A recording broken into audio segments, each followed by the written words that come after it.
There are dogs, and there are Border Collies. Collies are the black and white dogs you've probably seen herding sheep. They also herd cattle.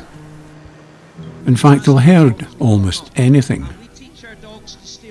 Some authorities say the word collie comes from Scots Gaelic and means useful, though Gaelic scholars don't confirm this. Whatever the linguistic origin, there is no doubt that the collie has probably been the most useful dog in the history of agriculture in this country. And if it wasn't for this dog, you and I might not be here. Or at least our history would have followed a very different path from the one that got us to where we are today. Jess is a Border Collie. She came to us at 8 weeks old and did all the interesting things that puppies do. Tore the wallpaper, chewed the doormat, dug up the garden, just like an ordinary little dog. But as she grew, we found she wasn't just an ordinary little dog. We've had dogs before, but Jess was just different. She couldn't resist anything that moved. From her earliest days, she loved to play with a ball, still her favourite toy. Though a frisbee is a good substitute.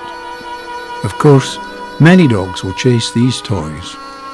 But how many dogs will chase waves in the sea or ripples in a lake? Anything that moves, Jess has to investigate. And if it doesn't move, she'll make it move. When she's waiting for a ball, she crouches low to the ground and fixes her eye on it with a really intense gaze. She works with her eye. Her paw is often lifted ready for action. Her whole body language indicates a mind that's focused and concentrated on the job in hand. And job is maybe the right word to use. You may think she's just playing, but collies don't play like other dogs. A collie is always focused, with an intensity of concentration that makes it look as if it's working, even if what it's doing seems like play to us. What collies want is action. They want something to occupy their minds. And this is what matters most to them, even more than food or sleep. Jess is hungry and at last has her food. But if you open the door to the garden, the food will be left while she rushes out to see what's going on out there. Or throw a ball, and the food will have to wait. The same applies to rest. She may look as if she's asleep, but make the tiniest movement and an eye will open to check on you.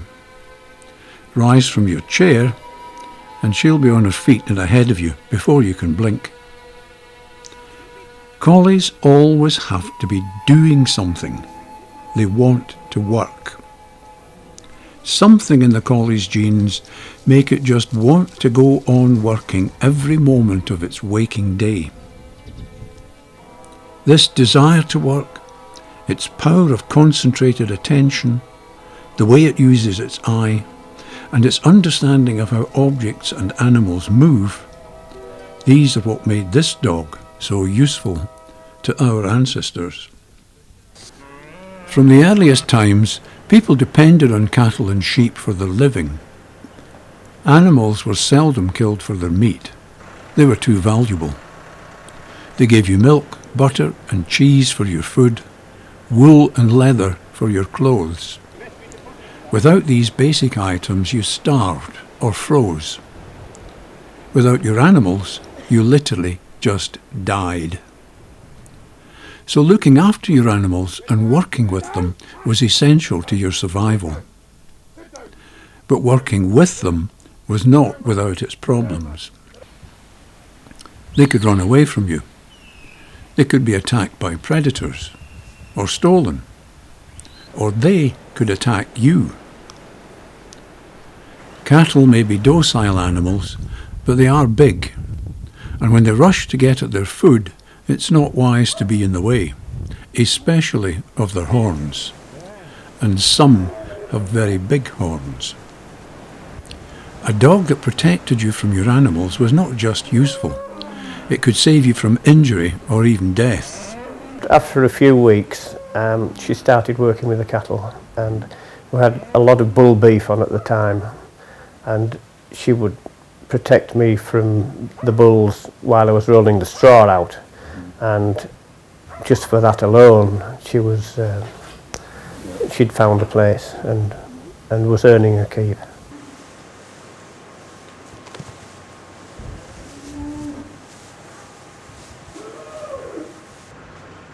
It's very hard, if not impossible, for human beings to control sheep and cattle without the help of a useful dog. You might manage it by using your family and friends. Get your children and your neighbours to do all the running around.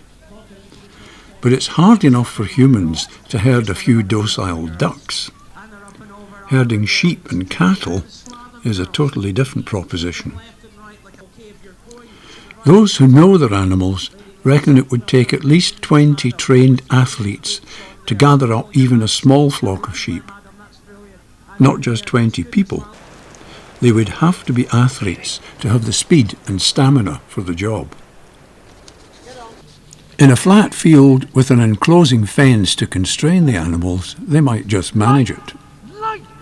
On the open hillsides, typical of farms in Scotland, Wales and much of England, it would be out of the question. Even the fittest athletes couldn't round up sheep on hillsides like this. A good herding dog will do the job in a few minutes, and do it all day and every day for years. It's reckoned that a dog working sheep on hill terrain like this can cover up to 120 miles in a day. Athletes attempting this would be crippled with arthritis before they reached middle age, if they ever reached it. You couldn't work a high hill farm without a dog. I remember that one of the men, Robert Hamilton, that I worked for in Brie in Lanarkshire, he was lambing one half of the hill and I was lambing the other, and a dog that wouldn't work. It wouldn't do anything for him, it just sort of skittered about. And he ran down the sheep. When he had to catch a sheep, he ran it down. That must have been purgatory for him. No wonder farmers were always looking for a useful dog. Jess, don't be daft. That stick's too big for you. You're only a dog. No, Jess, you're not just a dog. You're a Border Collie.